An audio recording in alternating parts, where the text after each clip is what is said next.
Good morning, everyone. Hello, Elaine, who's wishing for all beings without exception to be free from suffering. Sadhu, sadhu, sadhu. Welcome to Ella from Poland. Hello, Bradley from right next door. Hello, Jens, Catalina, Yenny, Gita, and Boon. Good to see you again. This is all great. So this morning we will be studying the Anumāna Sutta with Bhante Sudazo in a new episode of BNN. So if you have any questions, as usual, you can put them in the live chat and Bhante will answer them after he goes over the sutta. And if you want to follow along with the sutta, you can find the link at the top of the live chat, which goes to Bhante's translation of the text. All right. So thank you, Bhante, for teaching us once again.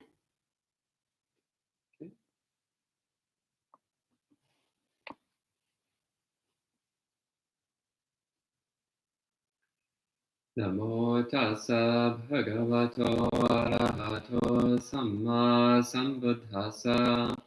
Namo tassa bhagavato arahato samma sambuddhassa. Namo tassa bhagavato arahato samma sambuddhassa. Buddhang dhammang sanghang namasami. Okay, good morning, friends. So as mentioned, this morning we'll be looking at the Anumāna Sutta, which is a discourse given by Mahamoggallana. And Mahamoggallana is most commonly known in the Theravada world as the chief disciple of the Buddha in psychic powers. So the Buddha had two main disciples, so Sariputta and Moggallana. And people usually think of Venerable Mahamoggallana as the one who had all kinds of cool psychic powers. But that's really missing what's important about Mahamoggallana. Mahamoggallana was also one of the two disciples who was considered to be nearly equal to the Buddha in giving instruction. Nearly equal to the Buddha in training the Buddha's disciples and helping them attain awakening. So elsewhere in the suttas, it talks about Sariputta and Mahamoggallana working as a team. So Venerable Sariputta would help give people the basic instructions, which would help them progress towards the first stage of awakening. And then Venerable Mahamoggallana would give the more refined, precise instructions that would help them progress towards full enlightenment. So focusing on the fact that Mahamoggallana had lots of cool psychic powers is really missing what made him special. What made him special was that he had a particular knack for giving the kind of instructions that would help people who are already pretty well established on the path make it deeper and deeper into attainment. So that's more what's really significant about Venerable Mahamoggallana is that, again, he would take people who already had a pretty good grasp of Buddhism, pretty good practice already, but who needed a little bit of an extra push, a little more help, so that they would progress more swiftly along the path. So this then gives you some background as to what this discourse is about. So this discourse then is aimed at people who are already Buddhist practitioners, but they're not making progress as quickly as they could be. They're not moving swiftly towards the goal. They're moving sluggishly, or maybe they're stagnating, or possibly even backsliding. So they need a little bit of extra help in order to move along the way. So as usual, I'll read through the sutta and I'll periodically stop to give explanations, and at the end we'll have questions. The sutta begins, "Thus have I heard. On one occasion, Venerable Mahamoggallana was living among the Bhaggas at Crocodile Hill in the deer park at Vesakala Grove. There, Venerable Mahamoggallana addressed the monks. Venerable monks, Venerable sir, those monks replied to Venerable Mahamoggallana. Venerable Mahamoggallana said this, Venerables, if a monk gives the invitation, let the Venerables admonish me. I am to be admonished by the Venerables. But he is hard to admonish and has traits that make him hard to admonish.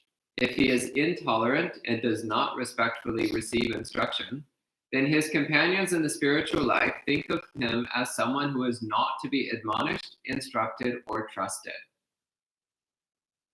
So this is the case of someone who says that they want their fellow spiritual companions to instruct them and help them out and give them teachings and point out where they need to work on their practice. But in actuality, they don't have the qualities of being easy to give instruction to. It's hard to give instructions to them. They're not tolerant.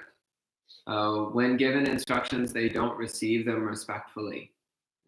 So in this case, then, this person's companions won't think of them as someone who's worth trying to teach. They won't even think of them as someone who can be trusted. So this is the case of someone who, again, they're making the outward show of wanting to be taught, but in actuality, their behavior, their attitude, their conduct, their speech, all indicates that they really don't want to be instructed. They don't want to receive instruction. So then Mahamoggallana continues. He says, Venerables, what traits make a person hard to admonish? Venerables, here a monk has harmful wishes. He is under the power of harmful wishes. Venerables, if a monk has harmful wishes and is under the power of harmful wishes, then this is a trait that makes him hard to admonish.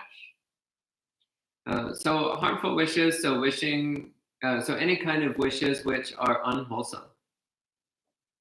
So this is not necessarily extremely harmful things, but it can just be having desires which are based upon one's defilements.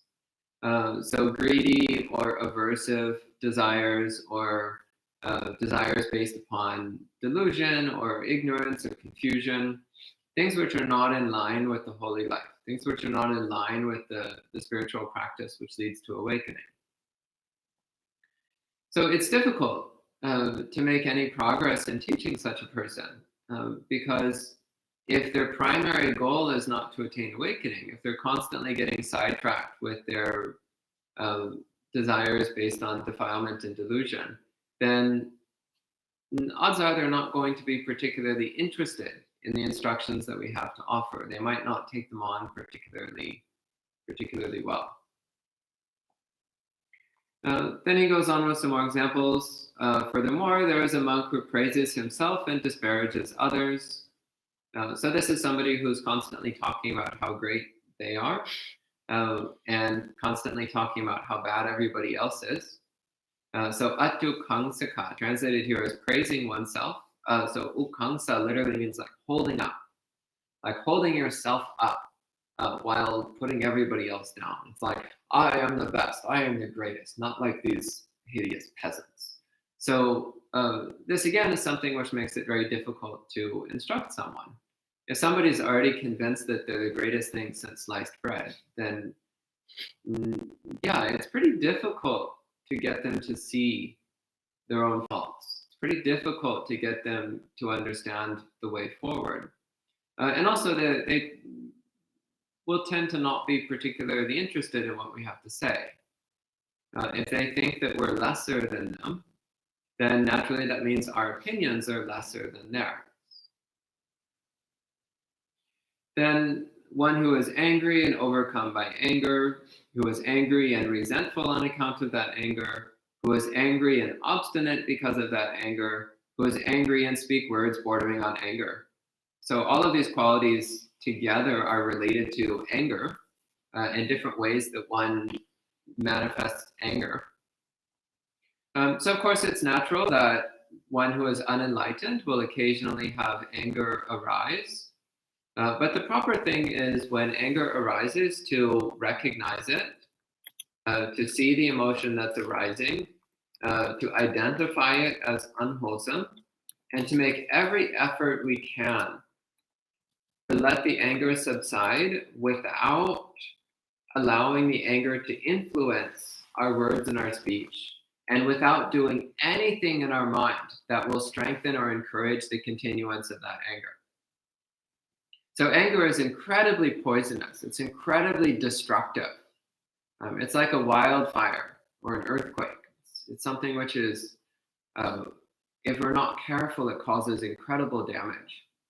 So we need to be extraordinarily cautious whenever we notice anger arising in the mind, to not allow ourselves to be overcome by it, to be overpowered by it. When we're overpowered by anger, then we make really bad choices, which leads to all kinds of damage to our communal relationships, damage to our own samadhi. Someone yesterday was asking how to develop their samadhi. Well, don't give in to anger. It's amazing how much damage anger does to your samadhi. Really, really hard to focus the mind when it's overcome by anger. And of course, we say bad things, we do bad things, we make all kinds of unwholesome choices when we're overcome by anger. We say things that we would never even imagine saying when we're not angry. So really watching out for this one. Actually, maybe we could put it in as a topic for a talk one of these days, dealing with anger. So one of these days, I and Soma will talk about dealing with anger. It's a topic which she's very good at speaking about. I am? Okay. I just decided this ahead of time. And resentful. So one who's angry and resentful on account of that anger. So resentment is another poisonous quality in community life. So holding on to a grudge towards somebody else. So one thing which is very important is to cultivate an attitude of forgiveness and tolerance. So recognizing that we all make mistakes, we all screw up from time to time, we all do improper things from time to time. But in a spiritual community, we also recognize that all of us fundamentally are trying to be good people. All of us fundamentally have wholesome ideals and wholesome values. We just don't always live up to those ideals as well as one would hope for. So we cultivate an attitude of forgiveness towards each other. So not holding on to resentment, not holding on to grudges, but practicing forgiveness and mutual tolerance and letting go of our past grudges or past resentment and moving on. Cultivating an attitude of looking for each other's good qualities instead of fixating on each other's shortcomings and failings. One who is angry and obstinate because of that anger. So getting stubborn. So being angry about something and getting stubborn as a result. It's like, no, I won't budge. No, you screwed up. Your fault. So falling into obstinacy and stubbornness. So an unwillingness to budge from one's stance. This also is quite destructive if someone's trying to teach you. If you're stubborn, if you're not willing to budge from your position, then you're impossible to teach. And one who's angry and speaks words bordering on anger. Let's see, I want to look up words bordering on anger. Yeah, koda samanta literally means bordering on anger. So speaking angry words, speaking words which are influenced by anger. And sometimes when we speak, when we're angry, we don't think our words sound angry, but they do. It's like, I'm not angry. And it's like, well, okay, hon, yes, you are. And everybody knows that you're really angry. And you think you're saying sweet, loving words, but they're not. They're not at all. No, buddy. Someone needs to go and do metta. Settle down for a little bit, and then we'll have this conversation again. So watching our minds when we're angry, often we can't utter a single word until we get our anger under control. Because if we do, then our anger is just going to start overflowing on everyone around us. So all these qualities of anger, so being overcome by anger, being resentful because of our anger, being stubborn because of our anger, speaking words poisoned or tainted by anger. All of these are things which makes people completely uninterested in trying to instruct us. Why would I instruct you if you're just going to get angry at me? Why would I bother to instruct you if you're not going to be open to what I'm saying because of your anger? Why would I bother to try to instruct you if you're just going to say angry words to me? It makes it so that one's fellow companions are very unlikely to want to help you out. They might want to help you out, actually. It's just they don't see an opening. So we need to be really careful with anger. And especially when receiving admonishment. So receiving admonishment often triggers anger because it pokes at our self-attachment. We're deeply attached to me, the sense of who I think I am, what I think I am, what I think is important. That makes it very difficult to keep a peaceful mind when somebody starts poking at our defilements and our shortcomings because we think that they're poking at me. In actuality, they're not poking at you because you don't exist. They're just poking at the causally arisen defilements in the mind, which are preventing you from attaining wisdom, compassion, and happiness. So it's coming from a place of loving kindness. When we offer instruction to our fellow spiritual companions, it's because we want them to be happy. We want them to be wise. We want them to make progress towards awakening. Yet, when we're on the receiving end of that, sometimes it feels like we're being attacked. And we don't realize that what's being attacked is not me. What's being attacked is the defilements that are poisoning my mind. It's kind of like when you go to the doctor and the doctor says, well, bad news, you've got an infection. You're going to have to take antibiotics. And then you take the antibiotics and they upset your stomach and they make you feel exhausted and weak. And then you're like, oh, the doctor is poisoning me with these vile pills. Well, actually, the doctor is trying to help you. They're giving you good medicine that's clearing out the infection. So they're not attacking you. They're actually helping you. And it's only our distorted perception that makes it seem like the doctor is attacking us. So it's the same when our companions in the holy life tell us things like, friend, you really need to work on your greed. Friend, your anger is out of control. Maybe you should do more metta meditation. Or, friend, you really don't understand the suttas very well. You need to read them more closely and carefully. So when they're saying these things, they're not attacking us. They're trying to help us. So it's important not to take admonishment as a personal assault, but rather to try to see the value in the words being presented, to see if there's something there that can help us out in our practice. Then we get into another batch of fun ones. So we actually chant part of the sutta as part of our morning chanting here. And the first time we did this, Soma burst out laughing when we got to this part. She's not the only one. Some of our other friends started laughing when they got to this section of the sutta. So this section says, one who, when criticized, rejects the criticism. Who, when criticized, insults the criticizer. Who, when criticized, responds with criticism of the criticizer. Who, when criticized, leads the talk aside, talks about unrelated things, and manifests anger, hatred, and grudge-bearing. Who, when criticized, does not heed the advice. So this is a series of ones addressing a case when one is criticized. So these are all cases where someone is not receiving the criticism, but rather they either reject it outright, like, bah, you are wrong. I will not receive what you're saying. Pitiful. Your invalid criticisms. Or they respond with insults of like, well, what would you know? You're so stupid you couldn't tell what somebody else's faults are. You can't even tell what your own are. All right. Plus, you've got a bad haircut. Or someone who, when criticized, responds with criticism of the criticizer. It's like, oh, well, you think I'm greedy? Well, you're really greedy. I saw you stuffing your face in that box of donuts yesterday. How dare you talk about my attachment to pizza? Seriously, Or someone who, when criticized, leads the talk aside and talks about unrelated things.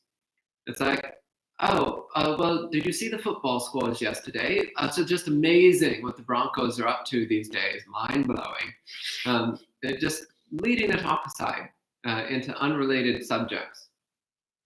Manifesting anger, hatred, and grudge-bearing. So this relates to the earlier section where we were talking about anger and resentment.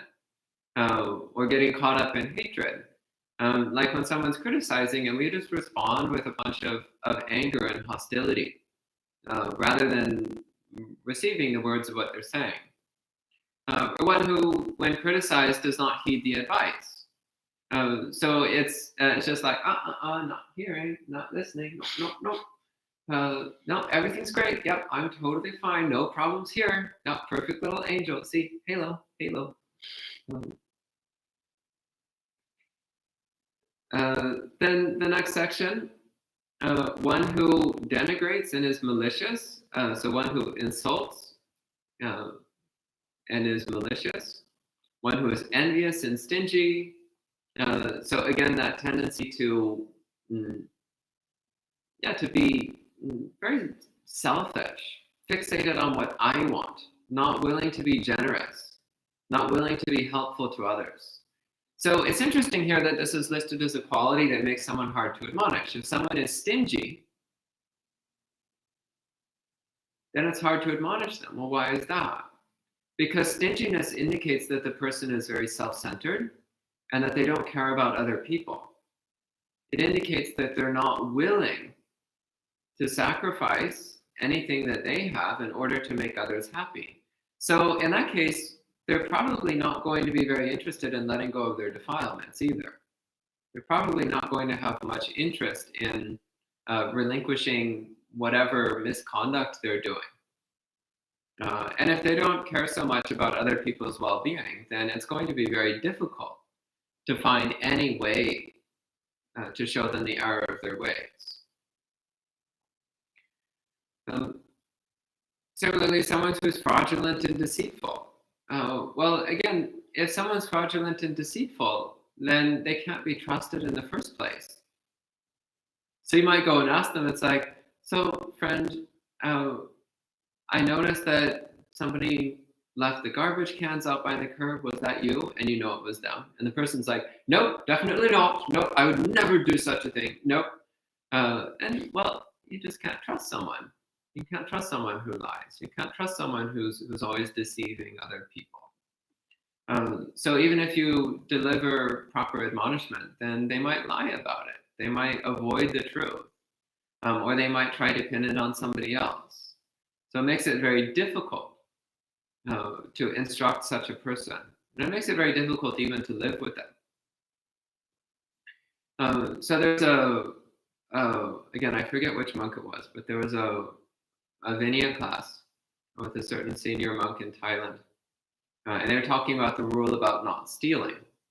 And so the monastic rule about stealing, it has different levels of severity depending on the value of the object that's stolen.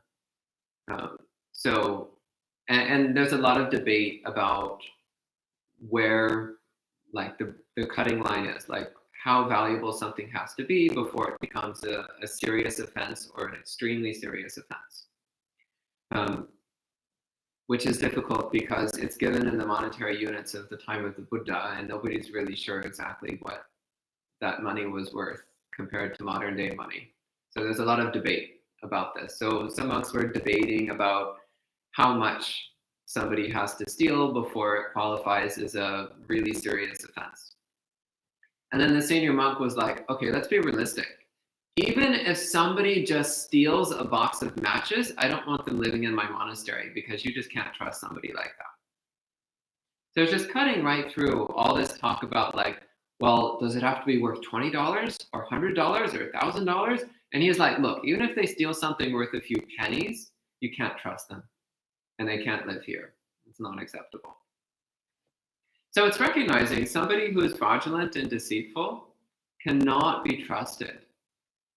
And if somebody can't be trusted, then they can't be taught, they can't be instructed, and there's not much you can do with them.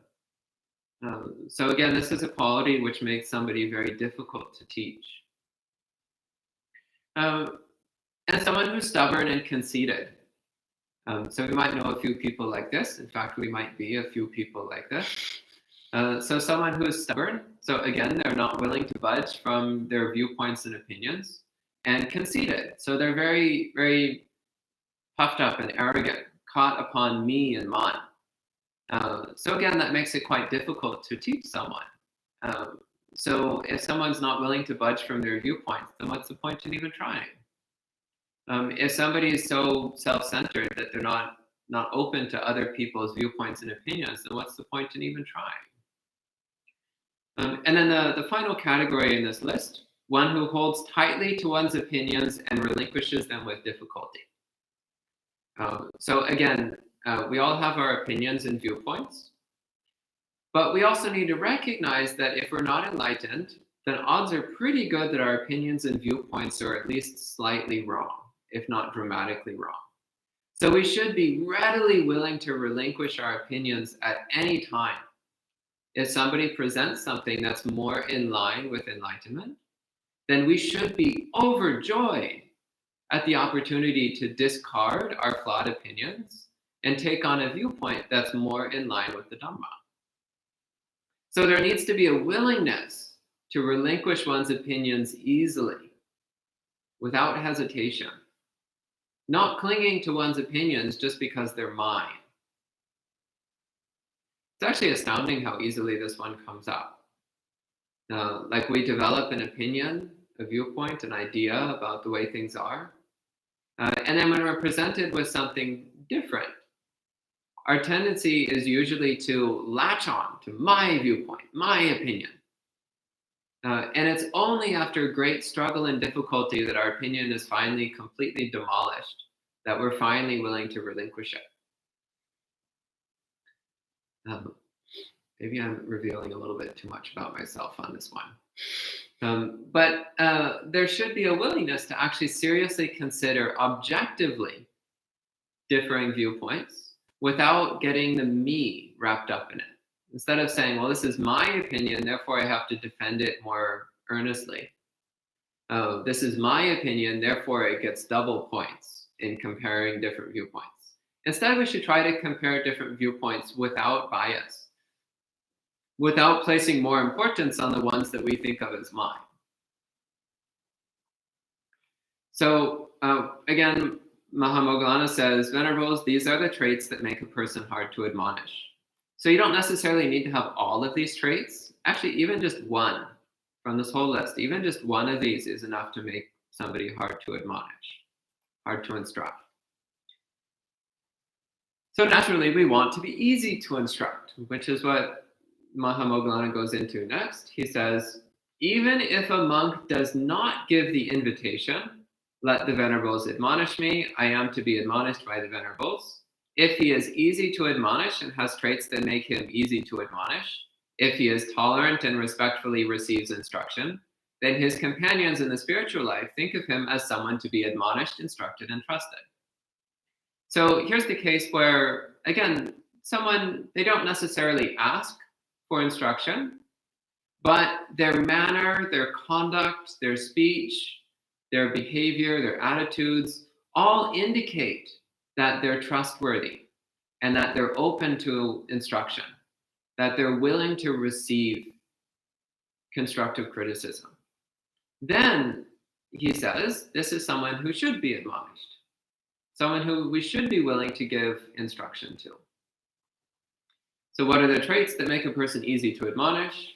Here, a monk does not have harmful wishes and is not under the power of harmful wishes, does not praise himself or disparage others, is not angry or overcome by anger, is not angry or resentful on account of that anger, is not angry or obstinate on account of that anger, is not angry or does not speak words bordering on anger. When criticized, does not reject the criticism. When criticized, does not insult the criticizer. When criticized, does not respond with criticism of the criticizer. When criticized, does not lead the talk aside, talk about unrelated things, or manifest anger, hatred, and grudge-bearing. When criticized, heeds the advice. does not denigrate and is not malicious, is not envious or stingy, is not fraudulent or deceitful, is not stubborn or conceited, does not hold tightly to his opinions and relinquish them easily. So these are the traits that make a person easy to admonish. So it's just the opposite of the traits that make one hard to admonish. So these are qualities that we should make an effort to develop within ourselves. The traits that make one easy to instruct, easy to teach. Then he continues, Venerables, a monk is to infer about himself in this way. A person who has harmful wishes and is under the power of harmful wishes is disliked by me and is not pleasing to me. If I have harmful wishes and am under the power of harmful wishes, then I will be disliked by others and not pleasing to them. Venerables, knowing this, a monk is to establish the thought, I will not have harmful wishes and I will not be under the power of harmful wishes. And he goes through the rest of the qualities in the same way, saying one is to infer about oneself. A person who praises himself and criticizes others is disliked by me and not pleasing to me. So if I do that, then others will not like me. So then I should make an effort to not praise myself and criticize others. So he goes through all the qualities in this way. So I find it interesting here. He's emphasizing that reflection. I don't like it when other people act in this way. So if I act in that way, then other people won't like me. So maybe I should take on the traits that make one easy to instruct, because then other people will like me more. So I find this interesting because Venerable Mahamoggallana is actually appealing to our self-interest. He's like, don't you want people to like you? Of course you do. Well, then you should act in a way that makes you likable, which happens to overlap with the qualities that make you easy to teach. So this is appealing also, again, it's interesting here because he's not starting here from the basis of building on someone's compassion or even on their wisdom. He's starting by building on someone's self-interest. Because that's one thing that you can pretty solidly guarantee that everybody has bucket loads of. Then he continues, Venerables, a monk is to examine himself in this way. Do I have harmful wishes? Am I under the power of harmful wishes? Venerables, if when examining himself a monk knows, I have harmful wishes, I am under the power of harmful wishes, then that monk is to make an effort to abandon that harmful, unwholesome trait. However, Venerables, if when examining himself a monk knows, I do not have harmful wishes, I am not under the power of harmful wishes, then that monk is to live with rapture and gladness, training day and night in accord with wholesome phenomena. And then saying through the rest of these qualities, so examining oneself in terms of each of these qualities. So really being honest with ourselves, really looking closely at our mind. When criticized, do I insult the criticizer? Oh my gosh, yes, I do. I do that sometimes. I should make an effort to abandon that evil, unwholesome state. So we should really sincerely examine ourselves in terms of each of these qualities, really being honest with ourselves. One of the most important qualities in Buddhist practice is the willingness to be honest with ourselves about what we do and whether or not it's in line with the Dhamma. Even if we're making unwholesome choices, we should at least be honest with ourselves that that's what we're doing. Not trying to pretend it's okay, not trying to pretend there's nothing wrong, but at least being honest. Yeah, I'm doing something really bad and I'm doing it anyway, but at least be honest with ourselves that what we're doing is unwholesome, not in accordance with Dhamma.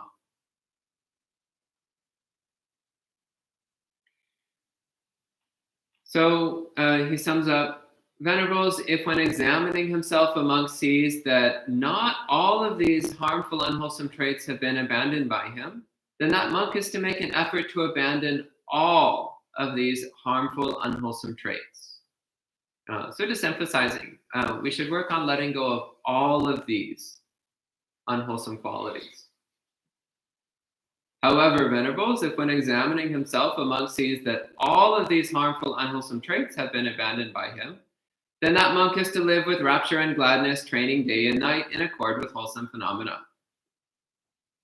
So he's also emphasizing here, if we know that we don't have these harmful qualities, then we should have a sense of happiness and joy, euphoria, arising from the knowledge that our mind is relatively pure, our conduct is relatively pure.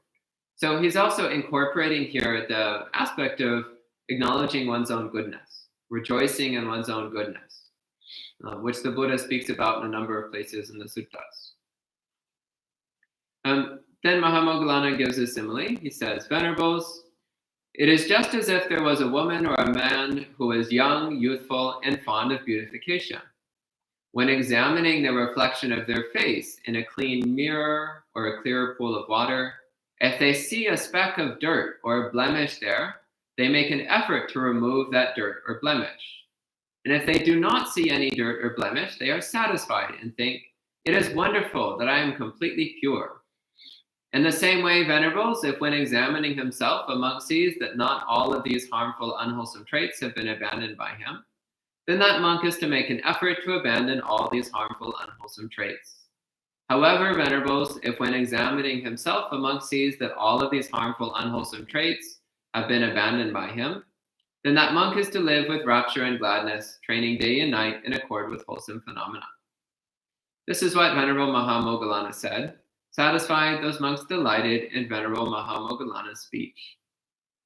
So again, the simile, it's emphasizing that these unwholesome qualities, they're nothing to be happy about. It's like a young person who really wants to be beautiful, and then they look in the mirror and they see that there's dirt smeared on their face, then naturally they would make an effort to clean their face. So it's the same. When we look at ourselves, when we look at our own mind in the mirror, and we see that we have qualities that make us hard to instruct, then we should make an effort to wash those qualities away. But if when we look at our mind, we see that it's pure, that we are easy to instruct, then we should rejoice in that quality. We should rejoice in our goodness and continue practicing in line with the Dhamma. So that's the end of this discourse. At this time, if there's any discussion to be had, you can go ahead and type your questions into the live chat and I'll take it from there. Sadhu, sadhu, sadhu. Thank you, Bhante, for this great sutta. So we have a few new friends and also some hilarious comments. So hello, AC from Sevilla, southern Spain. And Joe from the UK. And the Galaxy from Malaysia.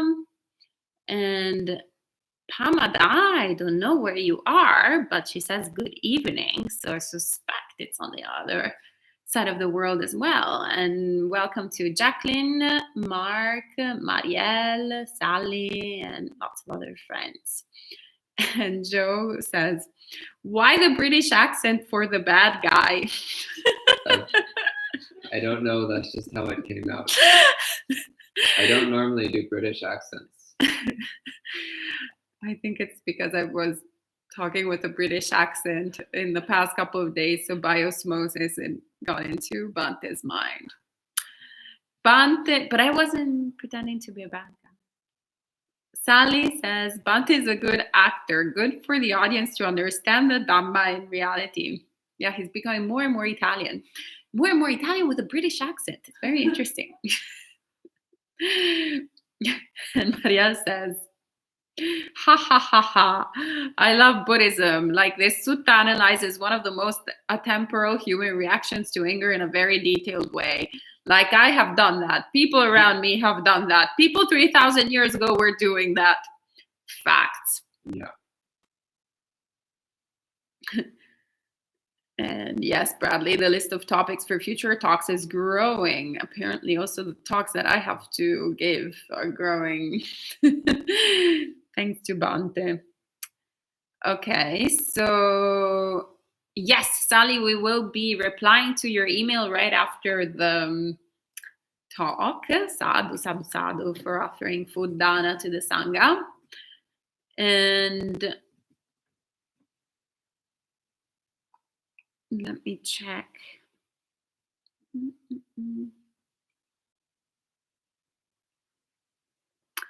Jens is saying, as you previously discussed, and as the sutta suggests, the importance of having a teacher, someone to direct us correctly on the spiritual path. We're very fortunate to have you and so much instructions. However, in times such as these where we cannot visit temples, how do we get additional spiritual instruction, direction? Yeah, so this is one of the elements of our practice, is that sometimes we have other people or other spiritual companions who can help us out on the path. So the sutta, he's not just talking about one's teachers, but also about one's fellow spiritual practitioners. So also your fellow students. You also want to engage in this mutual admonishment with your fellow students, carefully, gently, of course, but being open to receiving pointers from your fellow students as well. But yeah, there's going to be times when you don't have access to that. You don't have access to in-person communication with others. And then you have to learn self-reliance. Sometimes you're with others and sometimes you're alone. So when you're with others, then other people can help act as a mirror for you to see your own mind. When you're alone, you have to be your own mirror, to really carefully, honestly examine your own mind. Control your own mind. Be your own instructor when there's nobody else to help. Okay. And welcome to Ki, Rupa, Sharmila. And Joe is asking, how, when recognizing the defilements in our own thoughts and actions, do we avoid becoming overwhelmed if we recognize too many? Well, just pick one to start with.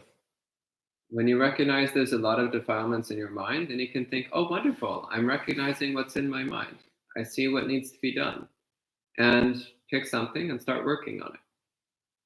You don't need to clean up your whole mind all at once. That would be a little bit daunting.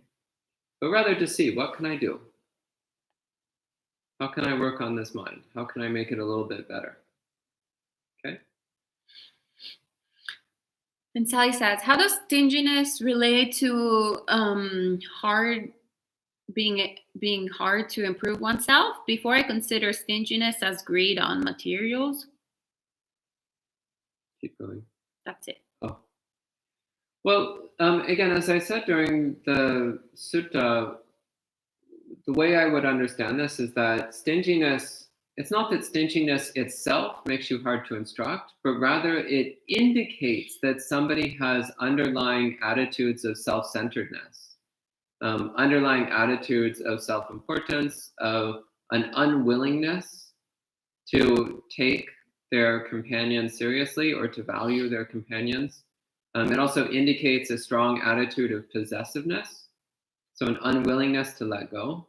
So all of that also indicates that the person is not likely to be very receptive to admonishment. They're not likely to be to take other people's opinions seriously because they don't particularly care. They're not likely to want to change their conduct for the benefit of others because they probably don't care.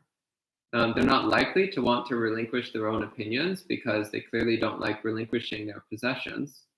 How much more so would they not want to relinquish their opinions? So it's not that stinginess itself makes someone hard to admonish, but rather that it indicates underlying attitudes of mind, which do make them hard to admonish. Okay? And Yanni is saying, what should my reaction be when I am the one that was criticized or being ridiculed by a friend repeatedly? Better to avoid him or her, or any practical advice on how to deal with our reaction at that time? Well, one thing is, in the context of the sutta, the first thing is to make sure that when that happens, that you keep your own mind peaceful and pure. It's also helpful to ask yourself, is there any truth in what the person is saying? So truth in this case means in line with the Dhamma. So are they is their criticism actually offering you some valuable pointer which can help you make progress on the path of Dhamma? But if the person is just being mean, if they're just being cruel, if what they're saying is not for your benefit, it's just them lashing out, then actually the proper thing to do is get a little bit of distance from them, settle down your own mind, practice loving kindness, and then go and talk to them and say, friend, the way that you were speaking to me was very hurtful and unhelpful and unnecessary. And I would really appreciate it if we could change the way that we treat each other, because that makes me not want to be around you. It makes it hard for me to spend time with you. So emphasizing like, I care about you and I want to spend time with you, but that means that we need to come up with a gentler, kinder way of relating to each other. But I don't recommend doing that right in the heat of the moment. Get a little bit of distance first, settle your mind, bring up metta, and then go at a proper time, go and speak to that person. So then you would fall back on the instructions given in the Chodana Sutta, which we spoke about a couple days ago. How to give admonishment correctly. So speaking at the proper time, speaking truthfully, speaking beneficially, speaking gently, and speaking with loving kindness. And telling the person how you feel about the way that they've been speaking to you. Okay? And Pamada is from Sri Lanka. Oh. Good to see you online. Pamada is saying, thank you for the sermon, Bhante. And and Sally is saying, is that possible that someone is self-centered but still very willing to improve oneself? If someone cares about oneself and wants to be better, will try best to improve oneself too? Yeah. Again, as I pointed out, Mahamoggallana actually starts by appealing to one's self-centeredness. In saying, like, you should reflect, when I have these unwholesome qualities, then other people don't like me. But if I let go of these unwholesome qualities, then other people will like me more. So it's actually appealing to someone's self-interest as a way of encouraging them to practice wholesome mind states, developing wholesome mind states. It's just a little bit easier if someone's not self-centered, if somebody already has some development of compassion, then it gives us a better foothold for helping establish them in what's wholesome. Okay? And Jen is saying, Bhante, thank you for discussing this sutta. When do we say something to others in daily life? At times I question if I'm in a position to say something, but some actions are clearly wholesome and unwholesome. Drinking bleach is not a good idea. That's true. When should I speak up, especially if the other person is not receptive to feedback?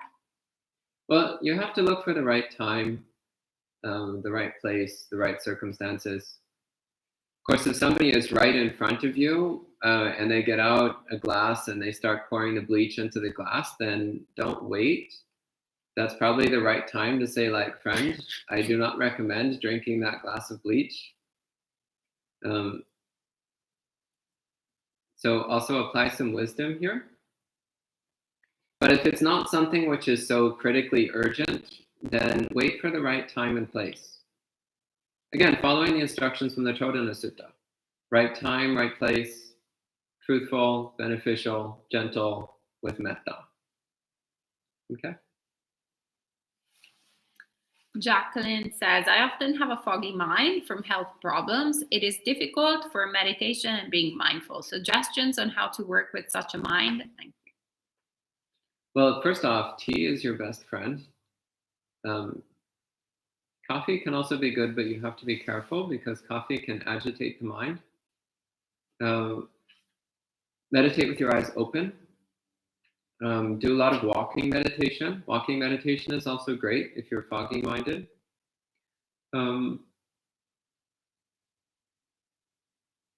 Do active meditation methods. Don't do methods that are too passive. Do things that are active, that keep the mind bright and sharp and alert. Those are all things that help quite a bit. Okay. All right. And Rupa has a sutta suggestion, sutta request for discussion. So I copied and pasted it. Okay. And if you all have any requests, not necessarily on suttas, but also on topics, not necessarily only on suttas, but also on topics, you can write them on info@buddhistinsights.com, our email address. So we can add them to the list. And Sally has also another sutta requests. So there's no other questions, only sutta requests for now. So unless one last question appears, perhaps this will be all for this morning. Okay. There you go. I knew it. So Rupa says, dealing with anger, can we address can we address how to deal with angry people you live with? Can we address or address? Address. Yeah, address is where you live. Address is when you speak to someone. Yeah, so I have a lot of experience with this, living with angry people.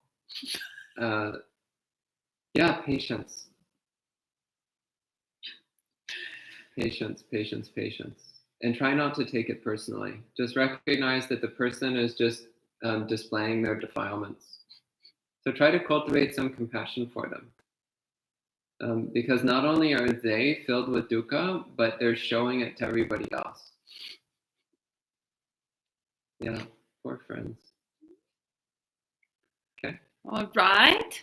And that was the end of this morning. So thank you so much for joining us this morning for Sutta study, and thanks for sharing the Dharma. Bhante. Sadhu, sadhu, sadhu. And see you again tomorrow at 8 a.m. and this evening at 7:30 p.m. as well as tomorrow at 7:30, basically every day at 8 a.m. and 7:30 p.m. New York City time. Have a great